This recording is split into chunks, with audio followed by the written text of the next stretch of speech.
boa tarde a todos. Estamos iniciando mais uma reunião do Espaço Democrático, que é a Fundação para Estudo e Informação Política do Partido Social Democrático.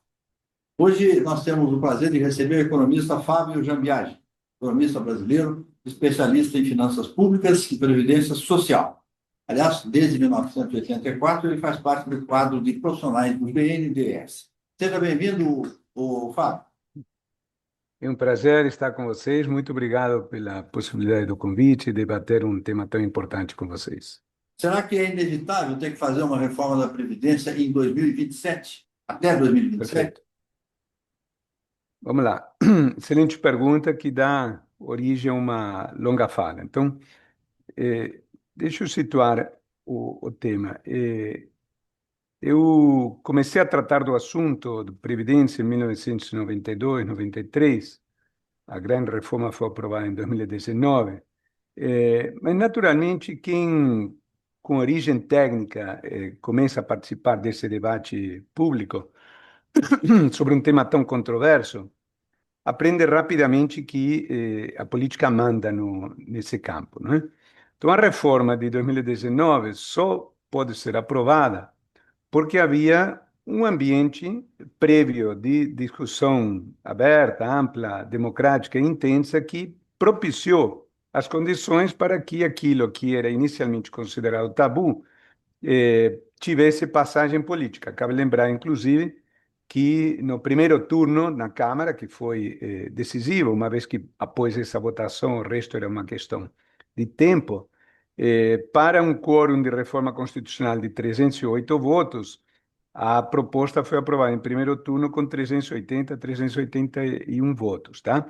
Coisa que anos antes era simplesmente impensável. Então, a minha resposta, assim, muito curta, mas nós vamos discutir amplamente isso nos próximos minutos, é que em 2027 a reforma é desejável e, se não for aprovada em 2027, aí sim, em 2031 será inexorável, sempre partindo do pressuposto de que esse tipo de reformas dificilmente poderão ser aprovadas em outro ano que não seja o do primeiro ano de um governo eleito.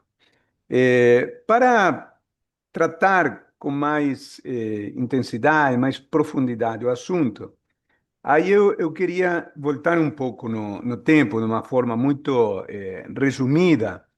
Ao longo dos anos, né, como eu falei, comecei a tratar do assunto em 92, a reforma foi para em 2019, ou seja, foram com algumas intermitências, mais de 25 anos participando desse debate. Claro que no começo mais restrito aos especialistas, mais nos últimos anos públicos.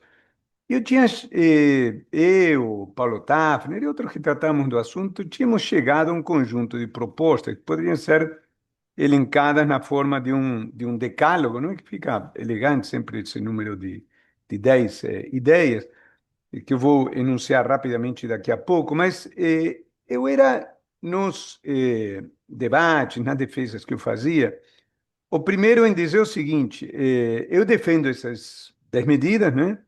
Mas se eu fosse o presidente da República, chamaria o Fábio Jambiagi, o Paulo Tafner de plantão e diria: vem cá, vocês estão defendendo esses 10 pontos. Mas desses 10 pontos, quais são os 3 ou 4 absolutamente fundamentais? E vamos entrar fogo nisso, né? Por quê? Porque a gente sabe que no processo de debate democrático há coisas que têm mais passagem do que outras, e, naturalmente, no processo de tramitação legislativa de algo tão complexo, algumas ideias têm que ser jogadas na forma de cargas ao mar, porque senão não se tem a possibilidade de aprovar o principal. Então, eu já vou dizer daqui a pouco o que eu entendo que era o essencial em 2019, o que ficou para trás, mas basicamente daquele debate de anos, não é? O que a gente, digo, Paulo, eu e outros especialistas que se revezaram antes de nós no assunto, defendíamos basicamente 10 medidas, que eu vou sintetizar muito rapidamente. Primeiro, mexer no requisito de tempo de contribuição, lembrando que, basicamente, a pessoa, para poder se aposentar, tinha dois caminhos. Ou se poderia se aposentar por tempo de contribuição, na Constituição de 1988, 30 anos para os homens, 30 anos para as mulheres, 35 para os homens, ou por idade, 65 anos para os homens e 60 para as mulheres. E o requisito contributivo, à luz das modificações demográficas que tinha havido, era claramente insuficiente. Então, um exemplo que eu sempre citava é, imaginemos uma moça, gênero feminino, cujos pais, não é? Porque dificilmente a essa idade se tem renda, aos 16 anos de idade, começava a pagar aquele famoso carnê do INSS e que essa pessoa mantivesse o vínculo contributivo como instituto a partir do momento em que começasse depois, anos depois, a trabalhar. Muito bem, essa pessoa, por absurdo que isso fosse, ela poderia se aposentar aos 46 anos de idade, sem nenhum demérito para a pessoa, evidentemente, se a legislação, a Constituição facultava isso, não havia razões para não aproveitar, mas do ponto de vista do país, não era preciso ser especialista em atuária para perceber que 46 anos é excessivo, né? Ou seja, é claramente insuficiente vis-à-vis qualquer parâmetro de comparação internacional. Então, primeiro ponto, regras de tempo de contribuição.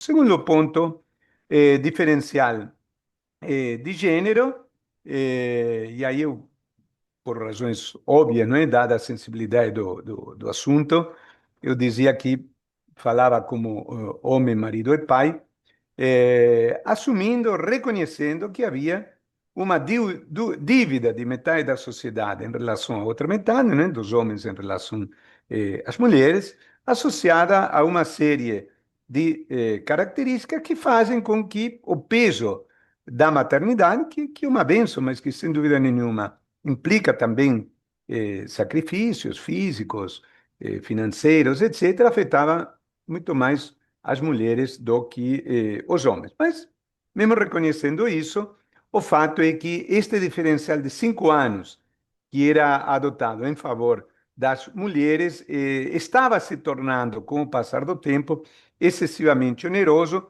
por uma questão demográfica, associada ao fato de que, se a gente volta no tempo, e esta diferença entre homens e mulheres não foi criada na Constituição de 1978, já existia, na linha do tempo, aquele conceito que a gente aprende na escola, a aposentadoria feminina é uma figura relativamente moderna na história, que começa muitos anos atrás, muitos séculos atrás. Por quê? Porque originalmente, basta pensar no que era a vida de nossos pais e avós, não existia a figura de mulheres aposentadas praticamente na sociedade, porque para que uma mulher se aposentasse em 1950, ela teria que ter começado a trabalhar na altura de 1920, e na altura de 1920 proporcionalmente eram poucas as mulheres que trabalhavam. Mas sabemos todos que, ao longo do século XX, talvez uma das maiores, se não a maior transformação social na configuração social que ocorreu, foi o aumento da participação feminina no mercado de trabalho, agora beirando os 50%, e a participação das mulheres nas aposentadorias nada mais é do que essa trajetória defasada de aproximadamente 30 anos. Então, esse diferencial de 5 anos, de 35 para 30 de contribuições, de 65 para 60 por idade, precisaria ser reduzido, porque ia contra as tendências demográficas que apontam inequivocamente que, na média, as mulheres vivem mais do que os homens.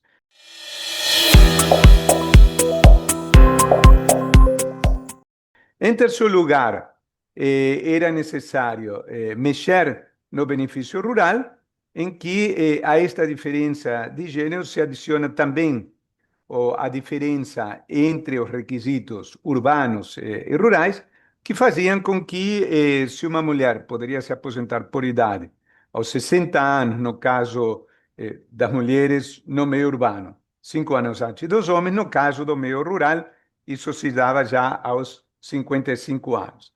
Em quarto lugar, embora não fosse um assunto que afetasse em grande medida as contas do governo federal, era extremamente importante para as contas dos governos estaduais e municipais, era necessário convergir as condições de aposentadoria dos professores com a do restante das categorias, uma vez que os professores, e quando a gente fala em professores, está falando predominantemente de professoras, não é, do gênero feminino, que corresponde à maior parte da composição dessa mão de obra, então se aposentavam a idades particularmente precoces.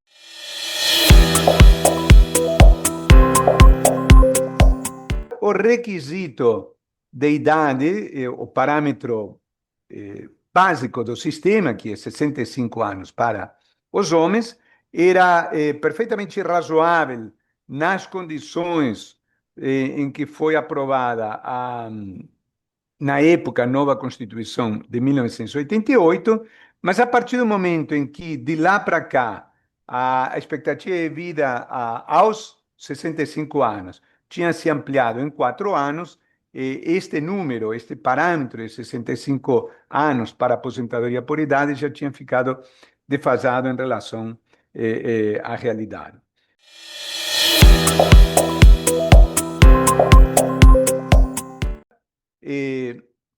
Existe, para quem se aposenta por idade, requisito adicional que é de tempo contributivo, por uma razão simples, né? Se não bastava não contribuir para o sistema, contribuir por apenas um mês antes da aposentadoria, e a pessoa poderia se aposentar, que era um completo absurdo.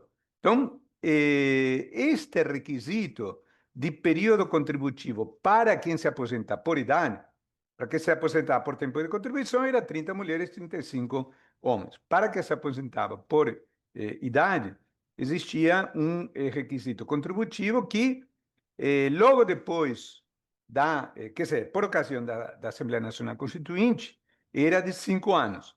E a lei que regulamentou o capítulo previdenciário da Constituição, que é uma lei de 1991, estabeleceu o que a gente chamava de escadinha, de tal forma que esse requisito de 5 anos foi ampliado ao longo de uma transição de 20 anos até 15 anos em 2011, na proporção de 6 meses a mais por ano de 92 em diante, ou seja, 5 anos e meio de contribuição em 92, 6 anos em 93 e assim sucessivamente. Só que parou e ficou, isso é matéria legal, não da Constituição, e ficou em 15 anos desde então, e é um requisito claramente inferior ao que é requerido em outros países.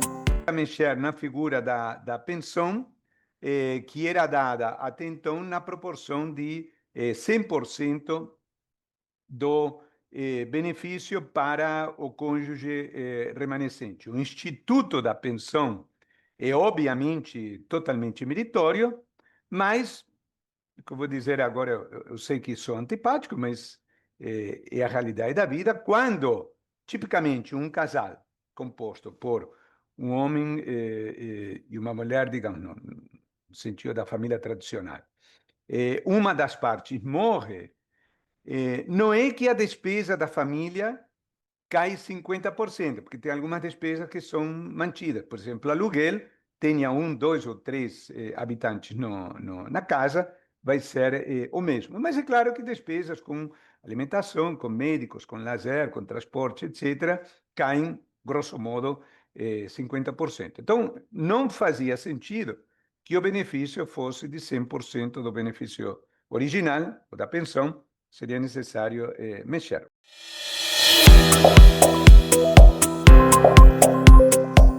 O oitavo ponto era o requisito de elegibilidade do LOAS. Estou me estendendo um pouco mais sobre esses pontos, porque vai facilitar o que vai vir a seguir. Qual é o problema do LOAS? E aqui há um detalhe fundamental. Na defesa que se faz da ausência qualquer de qualquer tipo de mudança, quem se opõe a qualquer tipo de reforma em defesa do LOAS apresenta um gráfico mostrando os níveis de pobreza e de extrema pobreza para diferentes faixas etárias e indicando que não fosse o LOAS, a extrema pobreza na idade mais avançada daria um salto, ao contrário do que acontece que, em geral, quando se chega nessas faixas etárias, o grau de extrema pobreza cai. Na verdade, a extrema pobreza está localizada na infância e nos adultos, não nos idosos, porque a maioria dos idosos, de uma forma ou de outra, está protegida, tá? Só que esse é um argumento de má fé, porque pressupõe que há pessoas que são contra o LOAS, que é uma mentira. Eu conheço todos os participantes do debate, dos liberais até os mais intervencionistas, tá? E não há absolutamente ninguém que defenda o fim do LOAS. O Paulo Guedes não defende o fim do LOAS, tá? Então, o que está em discussão é a que idade o LOAS é concedido, tá? E o fato é que a Constituição, para que vocês tenham uma ideia, ela faz uma mistura, no meu modo de ver, indevida, já vou tratar disso daqui a pouco, mas, enfim, a Constituição é sagrada, tem que respeitar, pelo menos enquanto não mudar, que estabelecer o mesmo valor para o benefício previdenciário mínimo que para o piso assistencial. Acho que o piso assistencial deveria ser um pouco menor, tá? Mas o fato é que, enfim, a Constituição diz isso. Mas a Constituição, sabiamente, ela estabelece o benefício assistencial, mas não diz a idade em que ele deve ser concedido. Ela deixa isso a cargo da lei, tá? Muito bem, quando o LOA surge, ele surge em 93, e no primeiro dispositivo legal, ele era dado justamente para estabelecer esta distinção e para premiar quem contribuía durante 15, 20 anos. Ele era concedido aos 70 anos de idade. E o que o legislador faz ao longo de sucessivas mudanças posteriores é reduzir esta idade em que o LOAS é concedido inicialmente para 67 anos e a partir de 2004 para 65 anos. Então, hoje nós damos o mesmo benefício mínimo para o benefício previdenciário, piso previdenciário, e para o benefício assistencial. O que significa que se a pessoa ganha na vizinhança de um salário mínimo e ela puder não contribuir, não faz nenhum sentido ela contribuir. Por quê? Porque aos 65 anos de idade, contribua ela ou não durante 15 ou 20 anos, ela vai receber o mesmo valor na mesma idade. Então, não faz sentido contribuir. E, de fato, quando a gente vai nos dados, nota-se um claro declínio comparativamente a outras faixas em relação a essa proporção de contribuições.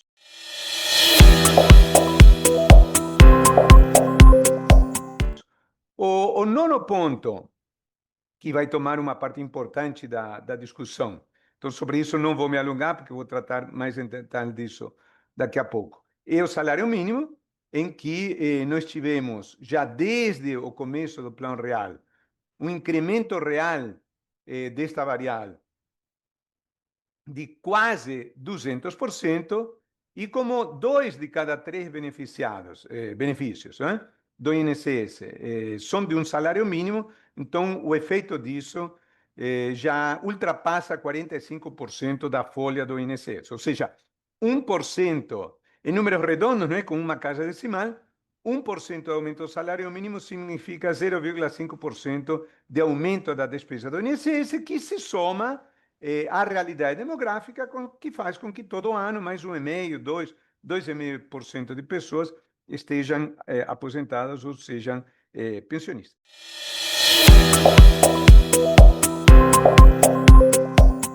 E o 10º ponto, para arredondar essa ideia do decálogo, era a ideia de um ajuste automático em função da demografia desses requisitos, assim como era feito no antigo fator previdenciário, que uma vez aprovado por lei lá no segundo governo Fernando Henrique, era ajustado automaticamente em função da atualização das tábuas de mortalidade do IBGE. Muito bem. Quando chega o governo Bolsonaro, a reforma foi aprovada, curiosamente, com dedicação zero do Bolsonaro. Eu diria quase que a reforma passou apesar do Bolsonaro, que nunca jamais tinha se manifestado a favor dela, muito pelo contrário, todas as votações anteriores ele tinha se manifestado contrariamente. Há um vídeo, inclusive, do Eduardo Bolsonaro se manifestando, e obviamente ele só faria isso autorizado pelo pai, não é? Em relação à proposta do governo Temer, que era taxativamente contra, tá? Então, quando o governo Bolsonaro se inicia, na verdade já havia um trem andando, porque quando o presidente Temer envia a proposta de reforma em dezembro da Previdência, em dezembro de 2016, se inicia um intenso debate público que só não levou à aprovação da reforma por causa daquele famoso escândalo político do Joesley Day e tudo mais o que se seguiu, a tentativa de impeachment do presidente Michel Temer, que dinamitou as possibilidades de aprovação da reforma naquelas condições. Não fosse isso, teria sido aprovado. Então havia, digamos, uma bola quicando para alguém chutar em gol.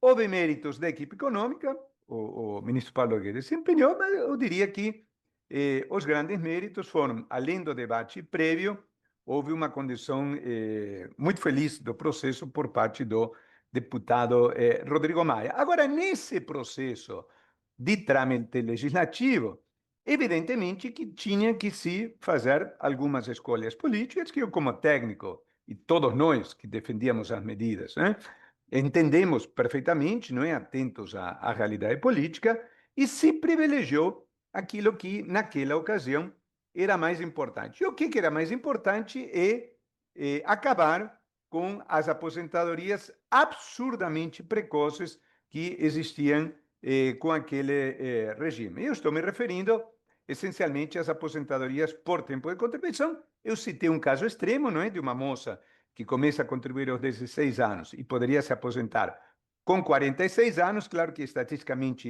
isso não era muito representativo, mas a faixa de aposentadoria, somando homens e mulheres, no entorno aí dos 51, 53 anos, era extremamente elevada, de tal forma que a idade em que, na média, as pessoas se aposentavam por tempo de contribuição, se me falha a memória, era alguma coisa em torno de 52, 53 anos, por aí, era extremamente baixa, e era isso que merecia ser considerada a prioridade da reforma, e assim foi feito.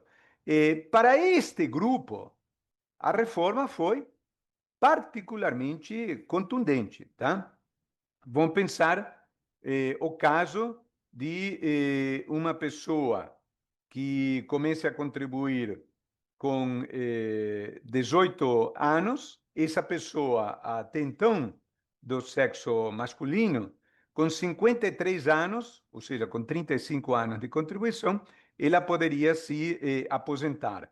Agora, com o requisito de ponto, não é que a soma da idade com o tempo de contribuição, para perfazer os 105 pontos que serão necessários no final da transição, ela teria que começar, quer dizer, ela começando a trabalhar com 18 anos, ela vai perfazer os 105 pontos na altura dos 61 anos e meio, porque com 61 anos e meio, ela terá 43 anos e meio de contribuição, somando 61,5 com 43,5, então ela somaria 105. Então, notem bem, para esta pessoa, a reforma dilata o período contributivo em 8 anos e meio. No caso das mulheres, pode ser inclusive um pouco mais. Então, o que eu quero chamar a atenção é para o fato de que, se a discussão está voltando, não é porque aquela reforma foi inútil, aquela reforma foi extremamente potente, tá? Elevar o número de anos de contribuição em 8, 9, eventualmente 10 anos, é muito poderoso, tá? Então, isso em primeiro lugar.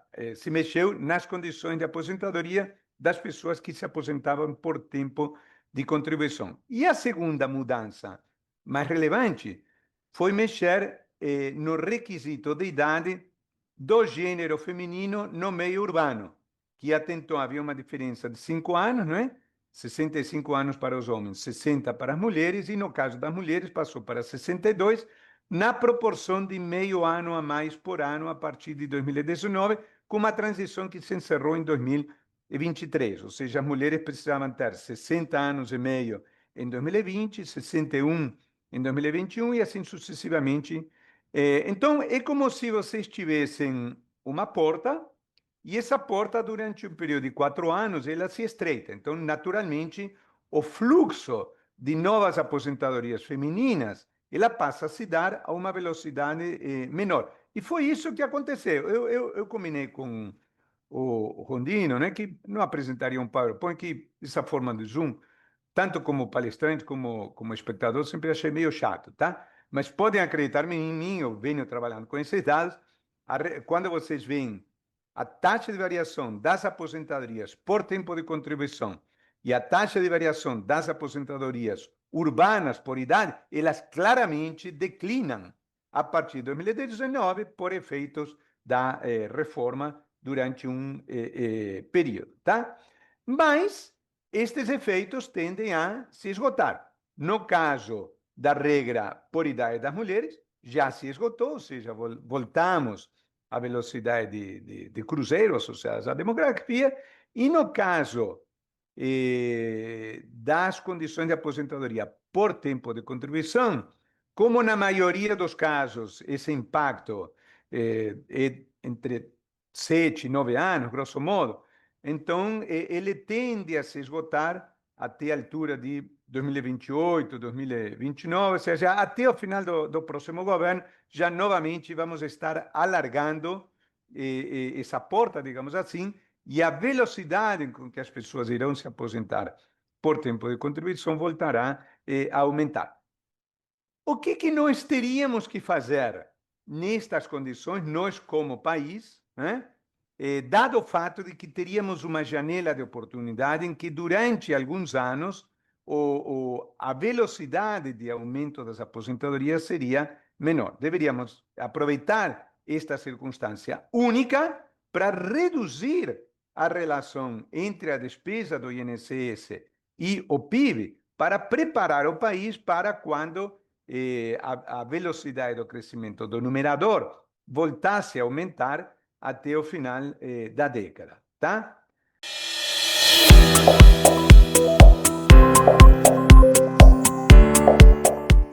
Muito bem. Por que este tema está voltando à baila já?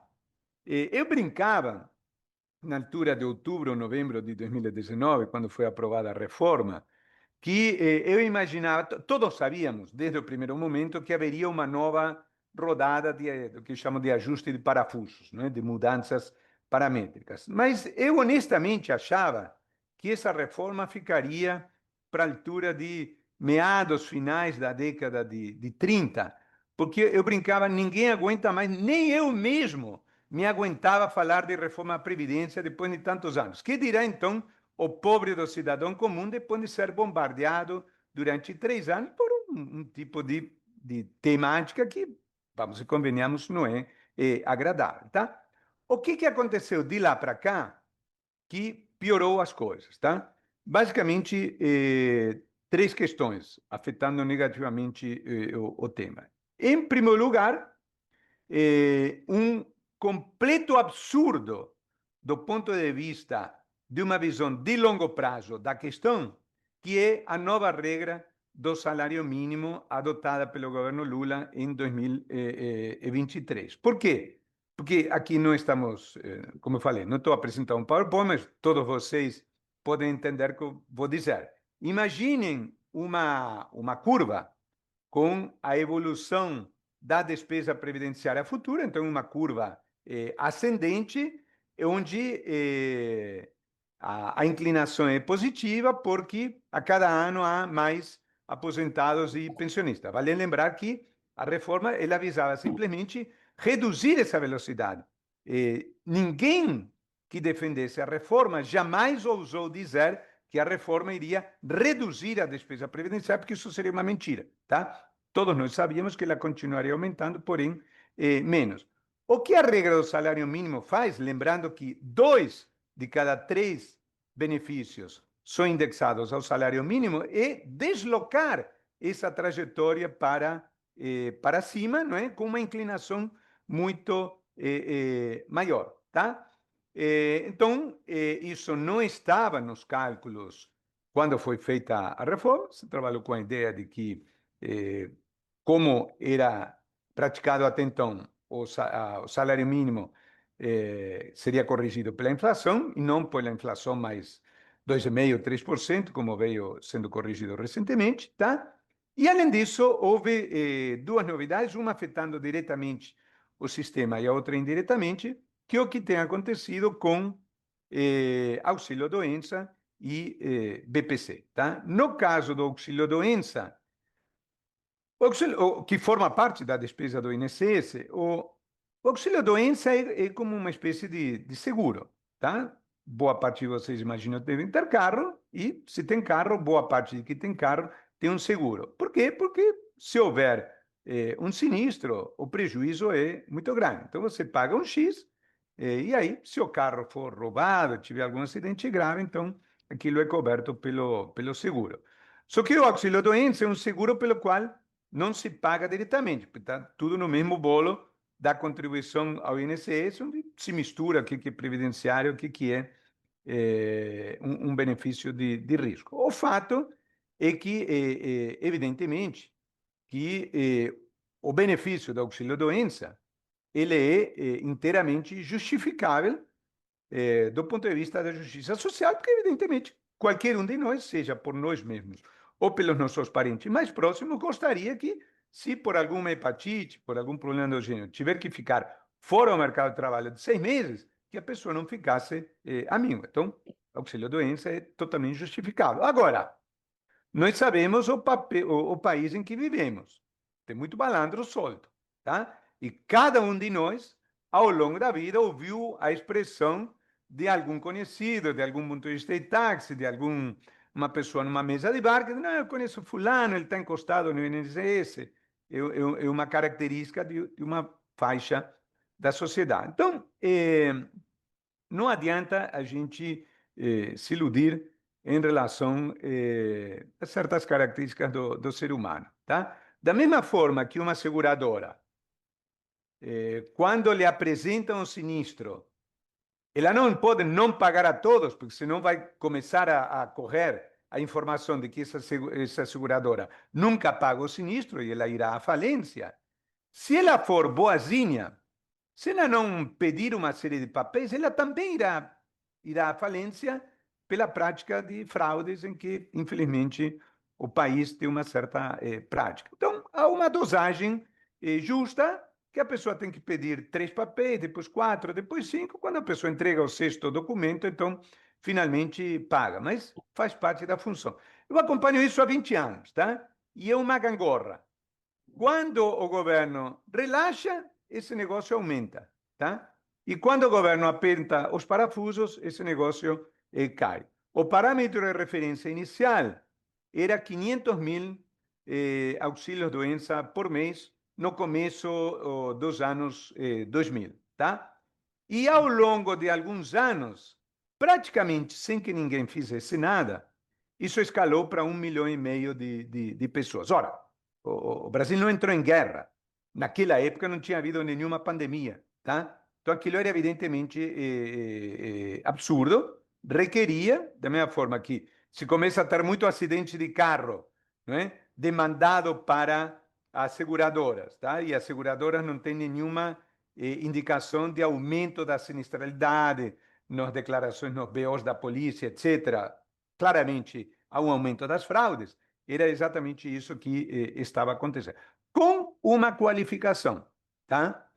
Que me foi explicada corretamente por um antigo ministro de Previdência, provavelmente amigo de alguns de nós aqui, tá? Que diz o seguinte: olha, no meio do processo, Fábio, há uma questão histórico-sociológica que é o reconhecimento de direitos, ou seja, a sociedade de 2025 não é a mesma sociedade de 2000, porque por conta desse negócio aqui, que é o celular, muita mais gente hoje sabe dos seus direitos e pessoas que no ano 2000 não reivindicavam o auxílio-doença, porque não sabiam que tinha esse direito, hoje sabem e reivindica. Então, isso tudo para dizer que não vamos voltar, é impossível voltar àqueles 500 mil por mês que existiam no começo da década de 2000, além do que a população aumentou um pouco, tá? Mas quando, como ocorreu recentemente, no governo Bolsonaro, durante os 2 anos do governo Temer, isso, grosso modo,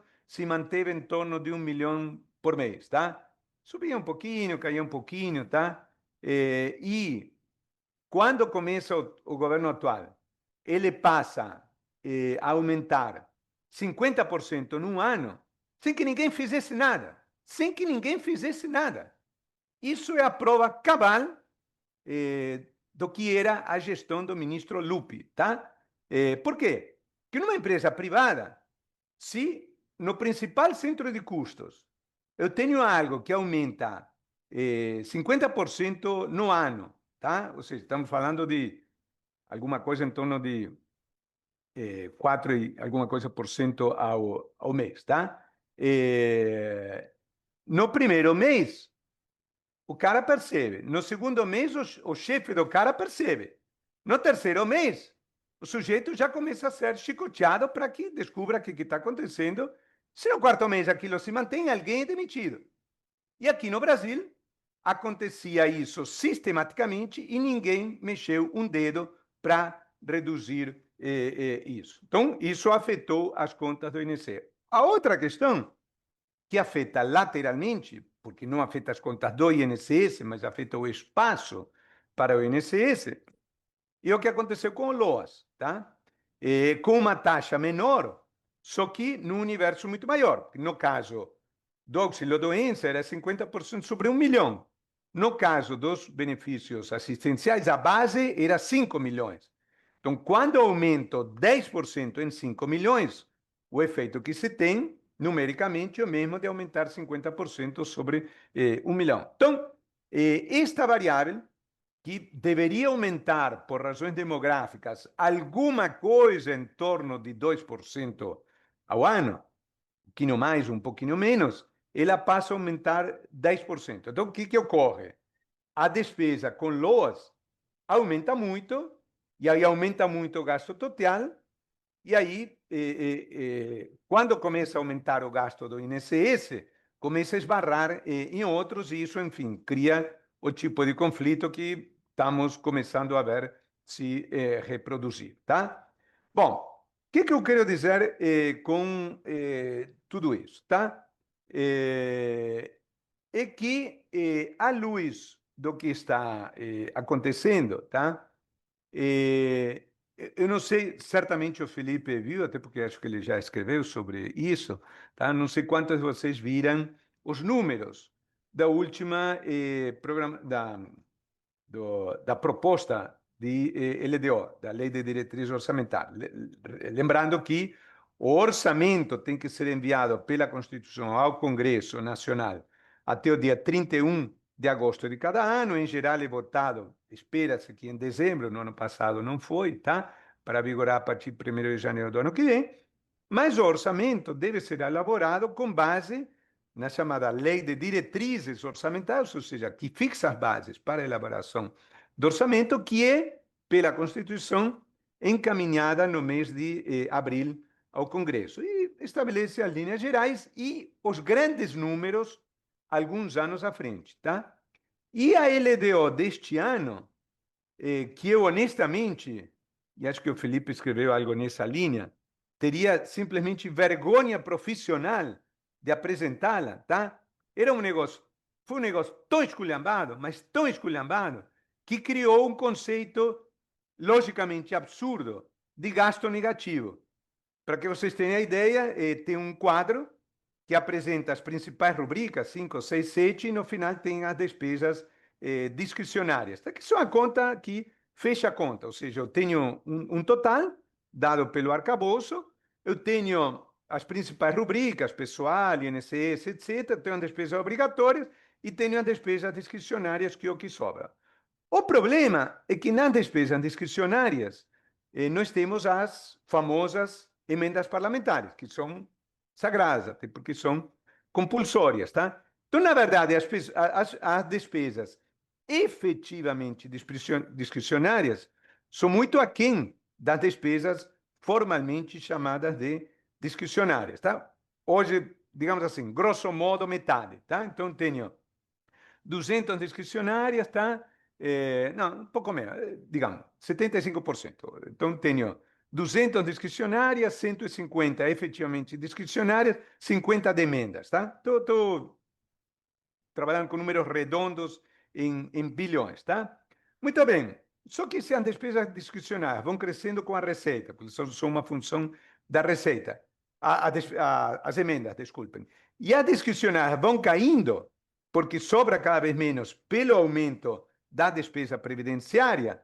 Então, como as emendas eu não posso achatar e as discricionárias vão caindo, o que sobra para as despesas efetivamente discricionárias é cada vez menor. E aí, à medida em que esse espaço se estreita, eu chego no final da série, vai até 2029, se não me falha a memória. Em 2029, eu tenho discricionárias negativas. O conceito lógico, como se você tivesse um salário negativo. O salário cai tanto que no final se torna negativo. Você tem que pagar para trabalhar. Isso é tão absurdo que é equivalente a isso daí. Bom, então, o que essa LDO está nos dizendo? Que estamos na vigência de regras absolutamente inconsistentes que são como uma máquina, um carro, não é, que está começando a as peças estão começando a se soltar e se continuar andando nessa velocidade, simplesmente irá se desmontar. Bom, à luz disso, só para fechar, tá? O que eu acho que tem que entrar em jogo no debate sobre uma próxima reforma previdenciária? É tratar daquilo que, ainda que compreensivelmente, não foi tratado no passado ou envolveu uma mudança, porém de magnitude inferior àquela que seria necessária. Qual é o problema político? É que estamos na presença de algo que eu sou o primeiro em reconhecer, é certamente mais difícil de aprovar, porque uma coisa é dizer, senhores, vamos e convenhamos, uma pessoa se aposentar com 45 anos é realmente meio pouco, né? Ninguém poderia ser contra isso. Algo completamente diferente é chegar para os deputados e dizer, senhores, o cidadão de 65 anos que trabalhou durante 30, 40 anos, que contribuiu durante 15, 20 anos, vai ter que esticar um pouco mais o seu período contributivo. Por mais que haja razões técnicas para isso, evidentemente, não é preciso ser um luminar em política para perceber que isso é mais difícil, tá? O problema é que nós precisamos enfrentar certos tabus, tá? E eu dei o título em função de uma frase num discurso antigo do FHC, um livro meu publicado alguns anos atrás, de Apelo à Razão. E a frase completa do Fernando Henrique é eu não desisto da razão, alguma coisa assim, tá? Por quê? Porque entendemos, não é, que, obviamente, há razões para que as pessoas tenham resistência, mas eu nunca me esqueço de uma lição que esse mesmo antigo ministro de Previdência Social me disse uma vez: Fábio, nunca despreze a capacidade de compreensão das pessoas, tá? As pessoas podem ser contra algo, não gostar, mas se você apresenta os argumentos, você tem uma possibilidade de bons argumentos de vencer o debate. Então, eu quero colocar a bola no chão e colocar a seguinte questão: se a sociedade brasileira chegou a um consenso em 1988, e chegou, porque isso teve passagem política tranquila, de que 65 anos de idade era uma boa idade para se aposentar por idade. Naquele contexto, por que ela não poderia entender, em 2025, com a expectativa de vida tendo aumentado 4 anos, nestas quase 4 décadas, de que fará sentido mexer em 2 anos este requisito de 65 para 67 anos, ao longo de uma transição com duração a ser negociada, tá? Então, este é um ponto. O segundo ponto é, novamente, o de gênero, em que houve uma mudança importante em 2019, não obstante o que, esta diferença de 3 anos continua sendo inconsistente com a realidade demográfica, tá? Então, da mesma forma que a sociedade evoluiu e aceitou em 2019 algo que até então não tinha passagem, eu não acredito que haja condições de haver uma igualdade absoluta, tá? Mas esta diferença de 3 anos poderia cair para talvez 1 ano ao longo de uma transição a ser negociada. O terceiro ponto é o dos rurais, né? Que eu sempre disse o seguinte: eu defendi a mudança das condições de aposentadoria rural, mas basta caminhar 5 minutos pelos corredores do Congresso Nacional, e provavelmente todos aqueles que estão me escutando já fizeram isso muitas vezes na vida, tá? Para perceber que nada enseja maior resistência do que mexer na aposentadoria rural. Por uma razão óbvia, tá? Que as bancadas do Norte e do Nordeste pesam muito, não é? Na composição dos 513 deputados, e nessas regiões, os constituencies se aposentam cedo porque há uma parte importante do eleitoral que é rural. Plenamente compreensível, porém, aqui vale uma velha máxima do nosso amigo Delfim, Felipe, que dizia que o mercado tem que respeitar a urna, mas a urna também tem que respeitar o mercado. Esses dois seres precisam se entender, tá? Então, digamos, não adianta eu propor algo técnico que não tem nenhuma passagem política, tá? Mas também não adianta a política ignorar a demografia completamente. E o fato é que a pessoa se aposentar aos 55 anos no meio rural, com o que é o meio rural hoje, que não tem nada a ver com o meio rural dos filmes do Glauber Rocha, da década de 50, etc. Tá? E ainda por cima, enfim, com aquele mecanismo que a gente sabe que existe no Brasil, a pessoa começa a contribuir no meio rural, depois migra para a cidade, continua contribuindo como se fosse do meio rural, mas vive no meio urbano há décadas, etc, etc. Bom, 55 anos, vai chegar um momento em que o conjunto da sociedade brasileira vai dizer, não, peraí, isso é demais, tem que puxar um pouco para cima. E o quarto ponto, e eu, obviamente, não é, insisto, eu sou o primeiro em reconhecer, estamos falando de uma questão politicamente mais complexa do que outra, é a necessidade de separar, de estabelecer uma clivagem entre o benefício assistencial e o benefício previdenciário para efetivamente premiar quem contribui para o sistema e estabelecer uma idade de recebimento do benefício do LOAS que seja um pouquinho superior à do recebimento da aposentadoria, tá?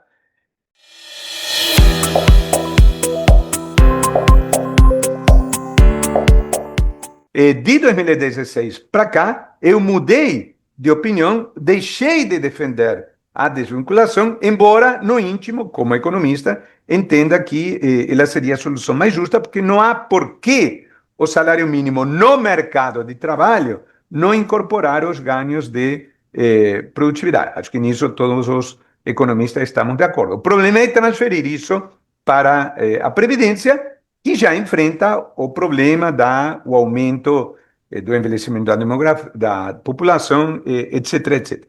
Aí eu migrei para algo que me parecia politicamente mais lógico que era pura e simplesmente defender o aumento do salário mínimo de acordo com o INPC, e aí não precisava haver desvinculação, porque o salário mínimo não teria aumento real, com a grande vantagem de que o único requisito seria a lei, ou seja, se houvesse 400 deputados em plenário, com apenas 201 a favor, a mudança passaria. Só que, novamente, eu mudei de ideia 3 ou 4 meses atrás, em função de um acontecimento que acho que pode ser público, que era um evento fechado, mas com 300 participantes, então era como se fosse público, tá? Fui chamado para um debate em São Paulo, eu, crente, houve um mal-entendido, de que eu seria o único orador, me chamaram para falar sobre a economia brasileira, crise fiscal, propostas para 2027, etc. Cheguei lá, é um desses eventos em que a gente fala de noite, enquanto as pessoas estão jantando. Alguns de vocês, Felipe, com certeza, deve ter participado, umas como palestrante, outras como público, tá? Isso é ótimo para quem assiste, um pouco ruim para quem fala, porque em geral fica sem comer, tá? E aí eu cheguei lá, era de noite, lá na Vila Olímpia, e a pessoa que me convidou me disse, estamos esperando outro palestrante. Que outro palestrante? Não, eu não era o único palestrante, não, tem outro. Quem é? O Fábio Van Garten. O Fábio Van Garten, todos vocês sabem, ele teve um papel-chave, não era o chefe da SECOM no governo Bolsonaro e até 2 semanas atrás, não é porque ele foi demitido pelo Valdemar, ele era um operador político notório do Bolsonaro e, além disso, uma pessoa com muitos contatos na mídia, extremamente inteligente, muito articulado. E ele explicou de uma forma assim absolutamente transparente algo que tinha me deixado com a pulga atrás da orelha nos 2 anos anteriores, que é o seguinte, não sei se você se lembra, mas quando teve o debate do segundo turno, em outubro de 2022, entre o Bolsonaro e o Lula, na Globo, 3 dias antes das eleições, o Bolsonaro abriu a primeira fala, e obviamente aquilo foi para ganhar mais alguns votos no Nordeste, até porque a audiência cai ao longo do tempo. Não é por acaso que ele tenha dito isso como sua primeira fala, daquele jeito meio atabalhoado dele, dizendo o seguinte: eu quero dizer a vocês, povo brasileiro, que a partir de 1º de janeiro do ano que vem, o salário mínimo vai aumentar para R$ 1.400. Lembro a vocês que o salário mínimo na ocasião era R$ 1.212, tá? Estamos falando, dado uma inflação esperada da ordem de 5%, um aumento real imediato de 10%, um absurdo total, tá? Mais do que o aumento acumulado em 3 anos do governo Lula. E eu fiquei conhecendo o Paulo Guedes e pensando como que isso passou pelo Paulo Guedes. Como que acontece uma coisa que dinamita a política fiscal de 2023, mesmo na hipótese do Bolsonaro vencer. Aquilo, mas depois, enfim, não tive nenhum contato com participantes do governo anterior, a vida foi indo. E aí, o Fábio Van Garten, tá? Dentro do pressuposto de que, na hora H, vocês imaginam a situação, eles estavam com trackings que indicavam que a eleição estava parelha e, eventualmente, em alguns trackings o Bolsonaro estava um pouquinho na frente. Então, aquilo era o gol, não é? Para chutar em gol. O Fábio Van Garten explicitou a teoria de que o Bolsonaro só perdeu as eleições por causa da maluca da Zambelli, com aquela cena absurda, ele correndo atrás de uma pessoa de arma na mão, etc, etc. Tá? Não fosse por isso, o Bolsonaro ganhava. Cabe lembrar que o Lula venceu por 3% dos votos, foi uma eleição muito parelha. Tá? Mas então, ele reconheceu abertamente o seguinte, palavras mais, palavras menos. Política é guerra, tá? Não adianta ficar com pruridos nessas circunstâncias, quando está pau a pau. E ele disse que havia apoio no Congresso para que o Bolsonaro defendesse acreditem, se quiser, Felipe, salário mínimo de R$ 2.000 em 2023, tá? E que isso só não passou porque justiça se faça com senso de responsabilidade. Quem se opunha violentamente a isso era o Paulo Guedes, que achava uma maluquice, mas a pressão ao longo das semanas foi se tornando insuportável e no final o Fábio Van Garten teve apoio do Bolsonaro para meio que botar a faca no pescoço do Paulo Guedes, ó, 1.400, fechado? E aí o Paulo Guedes, que devia estar saco cheio, não é, dessa pressão, naquela circunstância, etc., ele topou, porque para algo assim, dificilmente poderia ser dito sem o aval do Paulo Guedes, senão poderia ameaçar se demitir no dia seguinte, tá? Bom, isto me convenceu de que nós, como país, temos um certo problema coletivo de uma espécie de, chamo de irresponsabilidades compartilhada, e que nós, como país, deveríamos fazer como os marinheiros do Ulisses, não é? E se amarrarem ao mar para não cair, ao mastro para não cair vítimas do canto de sereias e se afogar no mar. E a única forma de fazer isso é incrustar na Constituição esta indexação do salário mínimo em relação ao INPC. Então, o que eu defendo hoje, partindo do suposto de que haja esse risco do Supremo julgar a desvinculação como ferindo a cláusula pétrea, tá? E adotar no começo do próximo governo. Evidentemente que isso será mais viável se houver uma mudança de governo. Se o presidente for reeleito, certamente será mais complicado politicamente.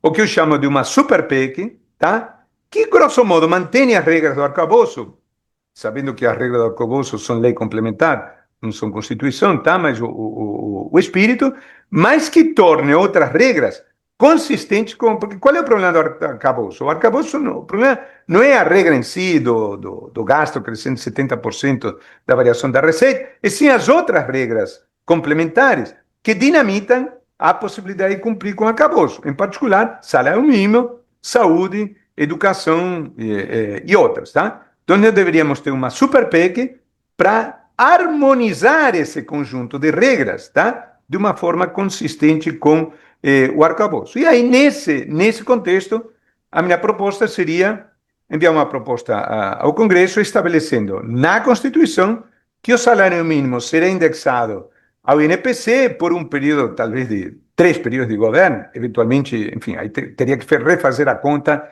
se essa mudança do calendário eleitoral, com o fim da reeleição, passar até lá, tá? Mas com as regras atuais, eu diria por 12 anos, e aí, na altura de 2038, 39, aí o governo da ocasião, eu espero que um contexto fiscal completamente diferente, aí decidiria o que fazer com a regra por lei do salário mínimo a partir de então, tá? Mas, enfim, desculpe se eu me alonguei, Rondino, acabei falando mais do que eu prometi a você, mas o tema acho que vale a pena, eu estou totalmente à disposição de vocês para as perguntas e pelo tempo que isso requerer, e novamente obrigado a vocês pela audiência, tá? Fábio, você vincula muito a qualquer possibilidade de mudança de avanço a uma mudança no capital político do governo, seja ele qual for. Ao que tudo indica, nenhum governo que vai ser eleito daqui no próximo ano vai ter um capital político muito grande. E com isso, torna difícil até no primeiro ano avançar com reforma. Você está de acordo?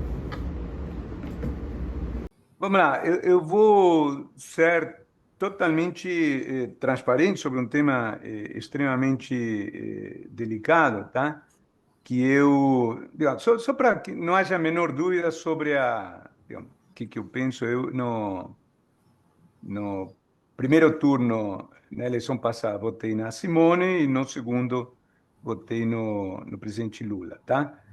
Por entender, enfim, as ameaças que entendia que havia democracia, etc., tá?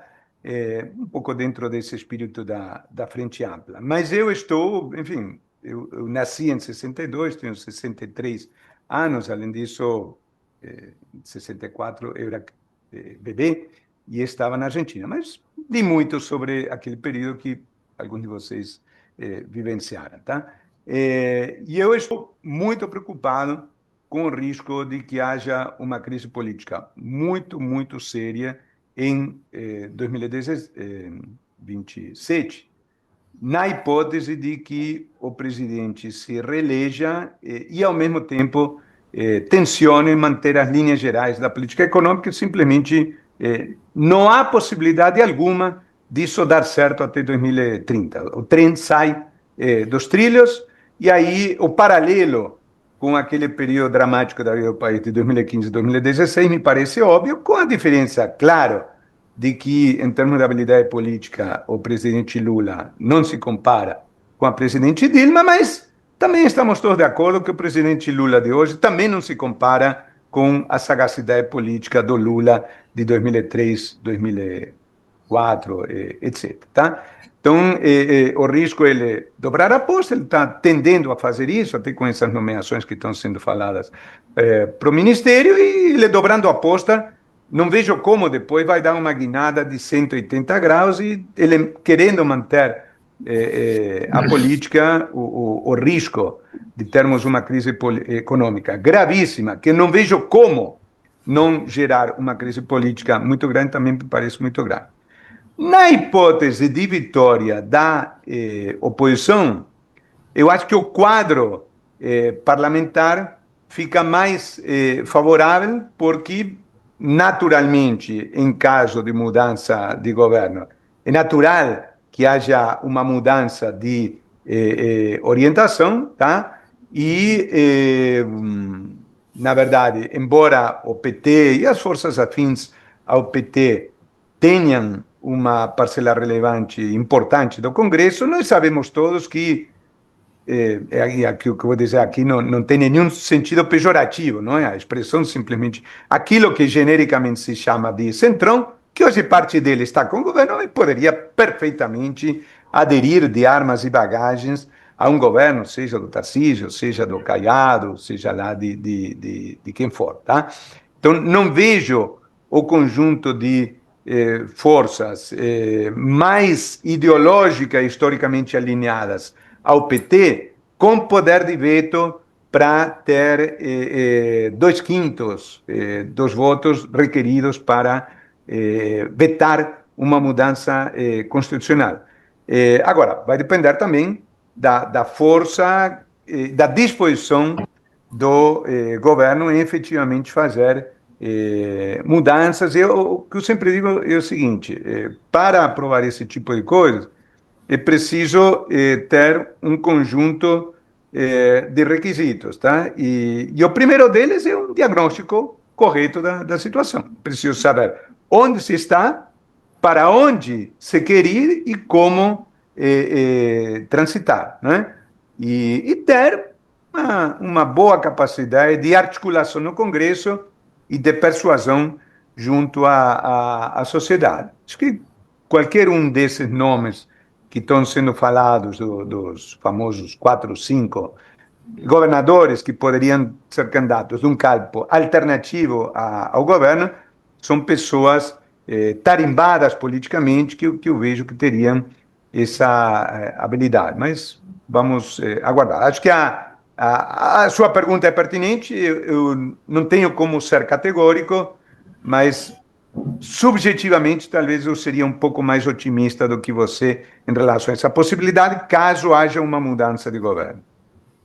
Obrigado. Obrigado, Fábio. A pergunta agora é do deputado, do nosso ambientalista Eduardo Jorge. Fábio, Rondino, eu vou fazer uma consideração, na verdade, mais que uma pergunta. Aproveitando inclusive a sua colocação no episódio dos 1.400, quase 2.000, você falou que a oposição tinha mais chance de fazer alguma modificação. Eu digo que depende da oposição. Porque depende da oposição, né? Porque você viu que não é tanto uma questão ideológica de esquerda ou de direita ser irresponsável do ponto de vista fiscal e orçamentário, né? Então depende da oposição, né? E a outra questão é que isso que você falou da crise, né? A nossa candidata lá no primeiro turno já falou que vai ter. Já botou até no jornal, saiu no jornal, Estadão e tudo, e assinou. A nossa candidata lá, no primeiro turno da outra eleição. Ela já assinou até, dizendo que vai ser em 27 ou nada. Então veja a situação que realmente é grave, né? Então, mas eu acredito, como eu sou uma pessoa que acredita na democracia, eu acredito numa coisa que você colocou muito importante, Fábio, é a questão do argumento, a coragem de você argumentar e acreditar que o eleitor tem condição de entender se tiver uma pessoa com didática, com capacidade de explicação. Você falou com sotaque castelhano, mas todos nós entendemos tudo. Então, por que um candidato não pode ter capacidade de comunicação e explicar isso ao povo? Ao povo que eu falo, desde o mais rico ao mais pobre do Brasil.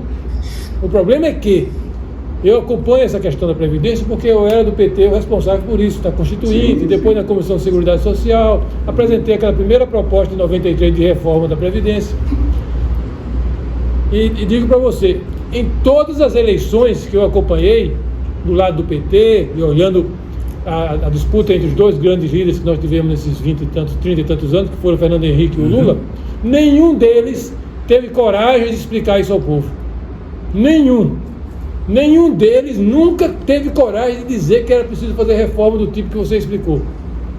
Pode pesquisar os programas, os do PT eu tenho certeza, porque eu estava lá metido, mas do Fernando Henrique é a mesma coisa.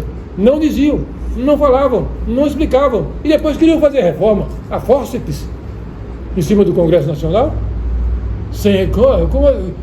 Essa é uma questão fundamental. Tem que ter coragem de explicar. Aí, como isso é um processo, né, e a própria criação do espírito democrático é um processo, né, eu acho que numa condição como essa, tem que ter algum candidato com responsabilidade e capacidade de comunicação que explique isso. E mesmo que ele não vá para o segundo turno, ele vai decidir o segundo turno como a Simone decidiu. Decidiu e depois tomou atitudes erradas. Espero que dessa vez seja uma pessoa que tome atitudes corretas e negocie um apoio no segundo turno, coisa que ela não fez. Então, nós temos necessidade de ter algo desse tipo, dessa eleição agora, para ter alguma chance de ter um Congresso e um 27 com chance de mudar. Os pontos que você colocou, eu acho que todos eles são bastante racionais.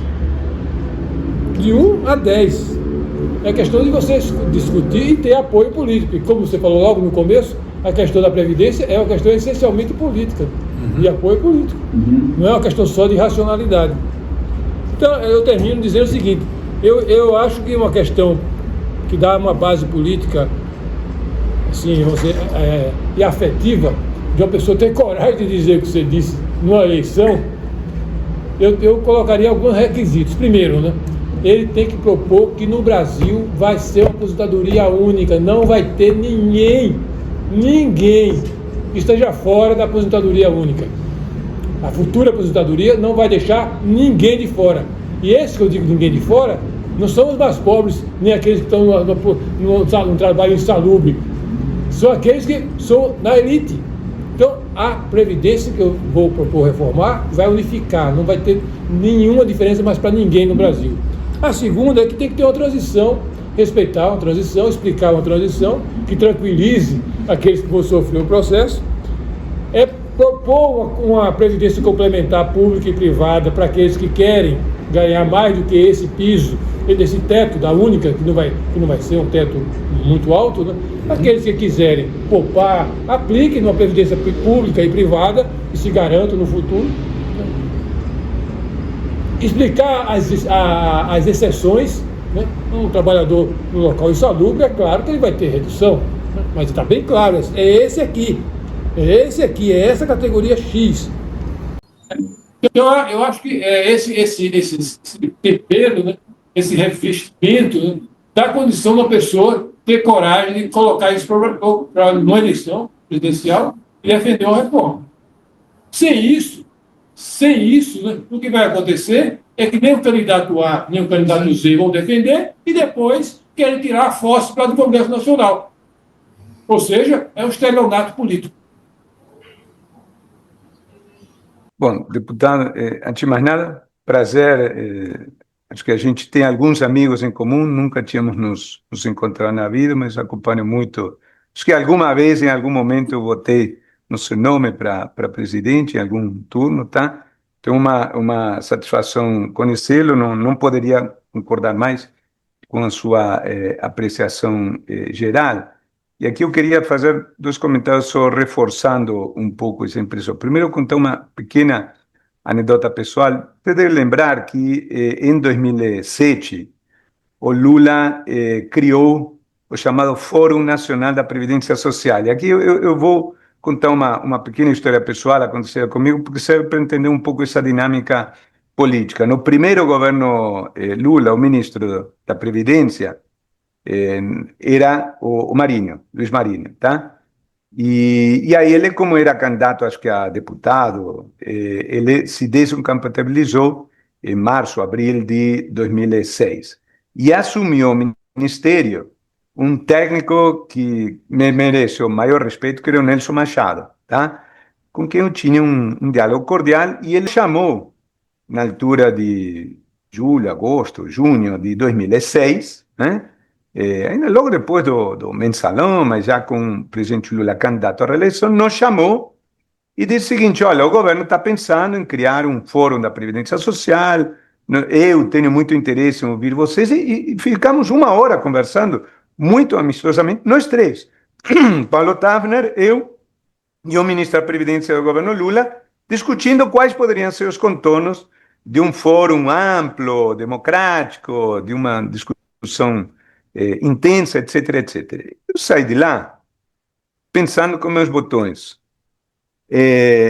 Ou o presidente é um gênio político que descobriu uma forma de socializar os custos da reforma. Ele quer fazer a reforma, mas está tentando uma forma de não assumir plenamente os ônus políticos, ou ele está nos enrolando. Nós vamos saber a resposta daqui a alguns meses. A resposta, obviamente, foi que ele estava nos enrolando, não é? Mas só viemos a saber disso. O fórum foi criado, foi um fórum, do ponto de vista da sua prática, irretocável. Ele foi realizado já no segundo governo Lula, em 2007. O Marinho tinha voltado ao ministério e se criou um fórum tripartito, que era de 21 pessoas, eram 7 representantes do governo, todos secretários executivos dos ministérios, 7 representantes dos movimentos sociais e 7 representantes, digamos, do empresariado. A turma do governo era a favor da reforma, mas não podia se manifestar porque sabiam das ambiguidades do governo, entrava muda e saía calada. A turma do empresariado era a favor, mas sempre vista com alguma suspeição, e todos os movimentos sociais só paulada na reforma. E no dia em que eu fui expor, foi tudo assim muito correto, tá? O tratamento, não teve tratamento desrespeitoso com ninguém, foi a turma a favor da reforma, a turma contra. Eu fui, tive a minha meia hora à disposição e, por acaso, eu estava sentado ao lado do representante da CUT, tá?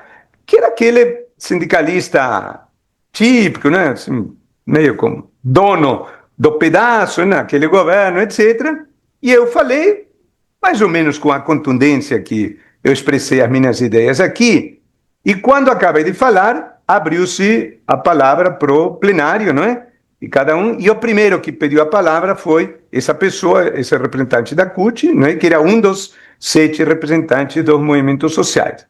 E aí vocês todos conhecem o gestual do sindicalista, e ele se aproxima do microfone e começa a berrar, e ele diz o seguinte: eu fiquei impressionado com a crueldade do professor Jean Biagi. E ele enfatizou aquela palavra, crueldade. E o que eu falei foi exatamente o que eu falei aqui, tá? Mas na sequência, ele fez o que eu considero o maior elogio profissional que recebi na minha carreira. Porque ele, na sequência, acrescentou o seguinte: mas o que me deixou mais preocupado é que ele foi convincente.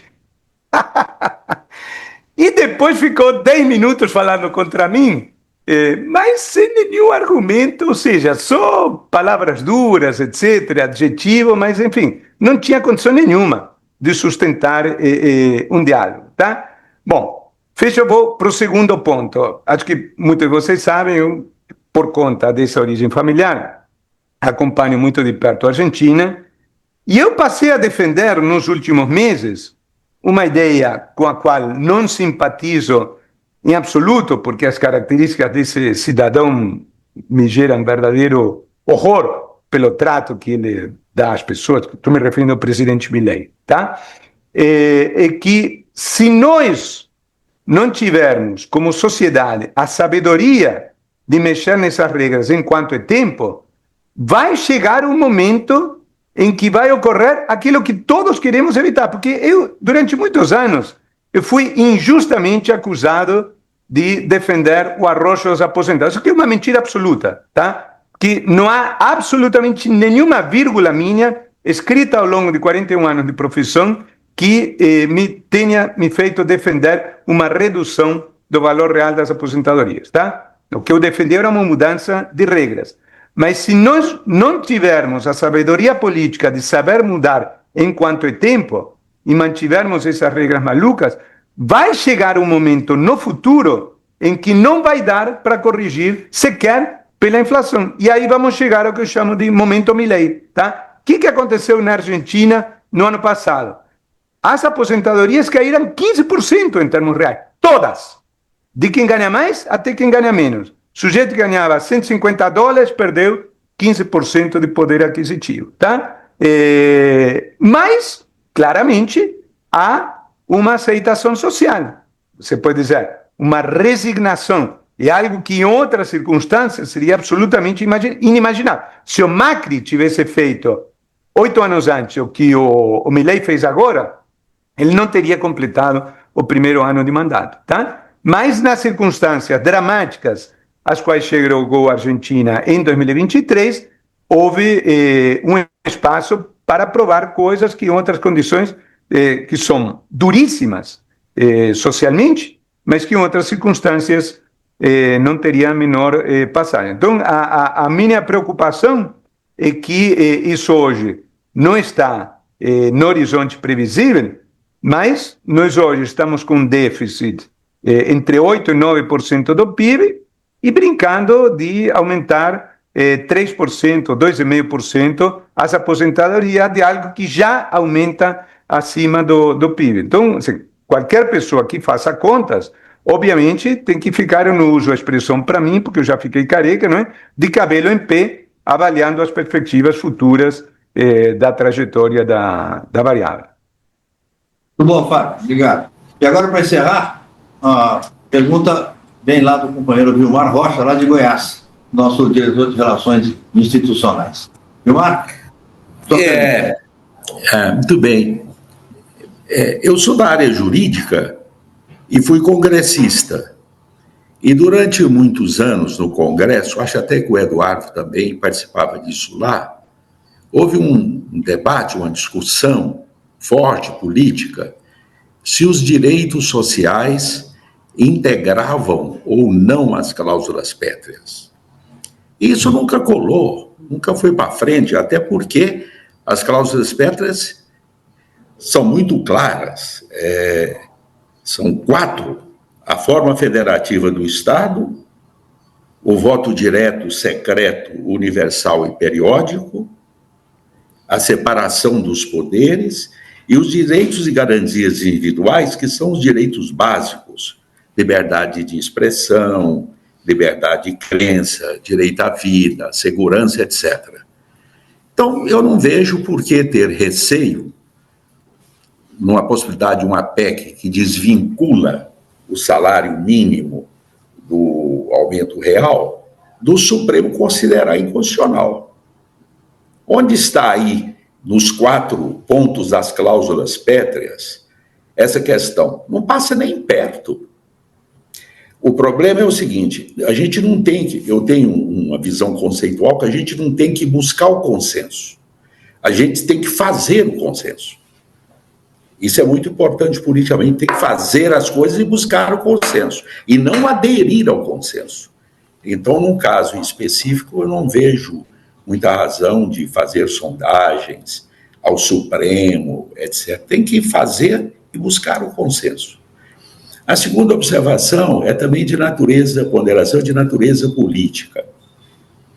O Fernando Henrique disse uma coisa muito correta na época do Plano Real, que o Plano Real só foi possível naquela época de transição, de coisas complexas, o RV, porque ele e gente com autoridade foi para a TV e explicou para a população Correto. como é que era o Plano Real. A população entendeu. Eu sempre acho que o cidadão ia ter um chipzinho lá dentro dele, que ele percebe o que é certo e o que é errado. Então, e também é o seguinte, a primeira geração de reforma da Previdência, da qual eu estava lá, foi um Deus nos acuda. Era uma reação violentíssima. Isso mudou. A população amadureceu, é compreensível. Então, é o seguinte, é ter propostas, planos, e formar consenso em torno deles e explicar para as pessoas. Agora, para isso é um requisito básico, autoridade. A pessoa tem que ter autoridade, credibilidade. Perante a população, ela vai entender. Pode não gostar e tal, mas vai entender. Eu acho que esses parâmetros são importantes para a gente balizar as reformas que nós desejamos e precisamos fazer a partir de 2027. Que agora é caso perdido, não há mais tempo, Com certeza. É caso perdido. Eu só tenho uma preocupação, a coisa pode desandar tanto, uma pequena coisa aí pode desandar e nós não chegamos a 2027. Não é previsível, não está isso, mas é isso.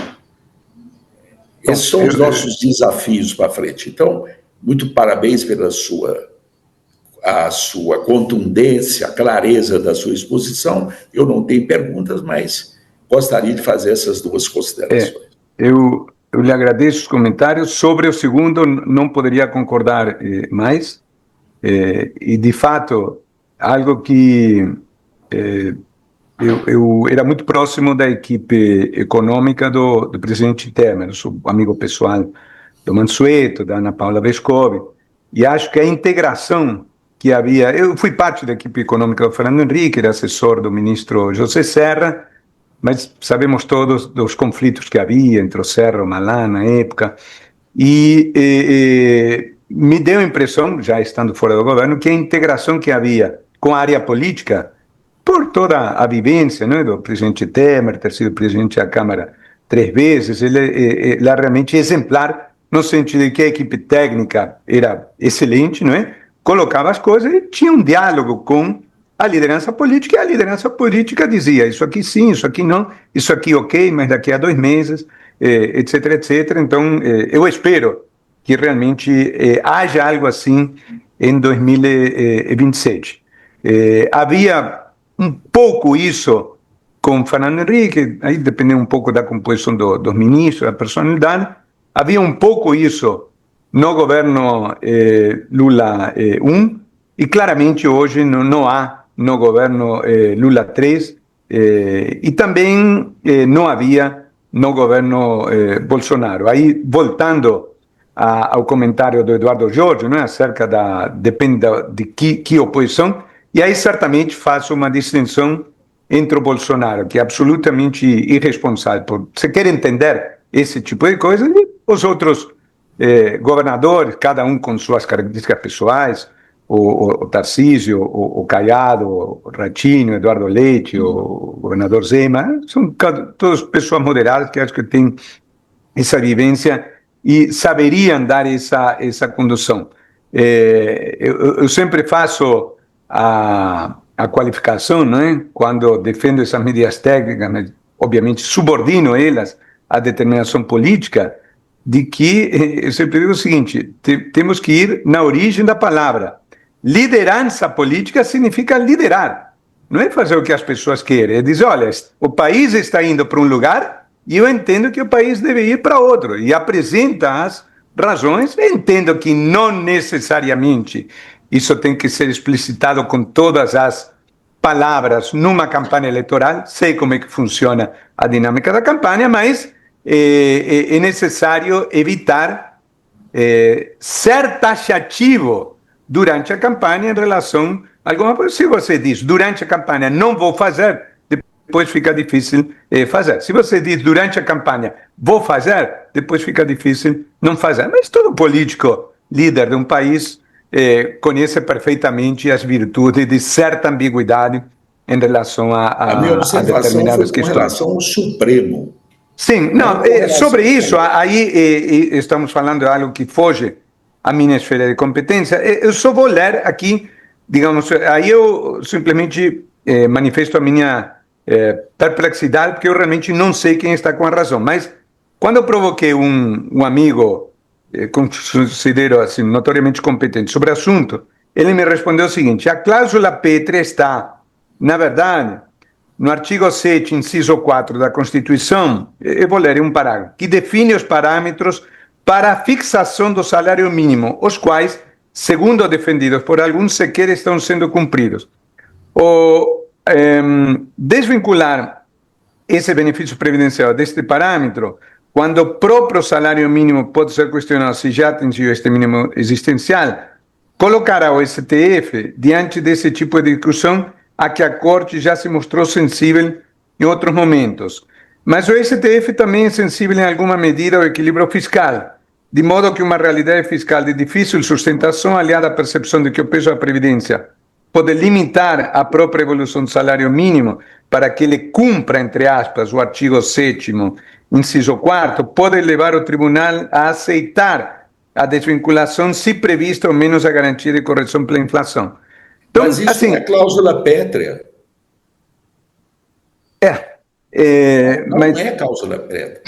Se vai considerar inconstitucional ou não, tudo bem. Ele disse, tem uma parte que eu pulei que diz o seguinte: o reflexo disso na Previdência aparece de maneira indireta, dado o conceito de que os benefícios previdenciários que substituem a renda do trabalhador devem garantir um mínimo existencial que a Constituição fixou como parâmetro ser o salário mínimo. Aí é uma... Enfim, você sabe muito melhor do que eu a questão da diversidade interpretativa do direito, não é? Então, aí, o que é condição de subsistência, se seria entendido ou não como um dos itens da cláusula pétrea ou não, mas, enfim, o ponto é que se houver um risco, é necessário que a liderança política avalie até que ponto vale correr esse risco. Não é por isso que eu sugiro humildemente que quem de vocês tiver um contato com o Kassab, que talvez valha a pena uma consulta informal aos cardeais do Supremo, Gilmar, Alexandre, ministro Moraes, Barroso, Fux, para ter um feeling acerca, e aí, pela própria reação, digamos, se os quatro, digamos, têm uma mesma opinião, acho que há chão para transitar um rumo. Se percebe que dois respondem de um jeito e dois de outro, acho que o risco é muito grande. Então, enfim, uma questão de ter um pouco esse cheiro que quem conhece Brasília muito melhor do que eu vai ter condições de aferir para estar preparado. Se tem uma coisa que a gente não pode se dar ao luxo, é chegar a janeiro de 2027 e começar a pensar no que fazer, tá? Quem vencer as eleições em outubro de 2026, antes mesmo de assumir, tem que colocar as cartas na mesa, até para eventualmente aprovar alguma coisa ainda na legislatura atual, como foi feito pelo Lula nas conversas com Lira em novembro ou dezembro de 2026, 2021. Só que naquela época foi para aumentar o gasto em 150 bilhões. Agora vai ter que fazer algo na direção contrária, tá? Mas, enfim, foi uma satisfação, tá? Para mim foi um diálogo ótimo. Espero que tenha sido para vocês também. Muito bom, parabéns, muito obrigado. Para agradecer a gentileza sua de nos atender aqui em mais essa reunião do Espaço Democrático, agradecer aos companheiros todos aqui e vamos até o nosso próximo Muito obrigado, viu? Até mais. Tá. Obrigado. Até logo.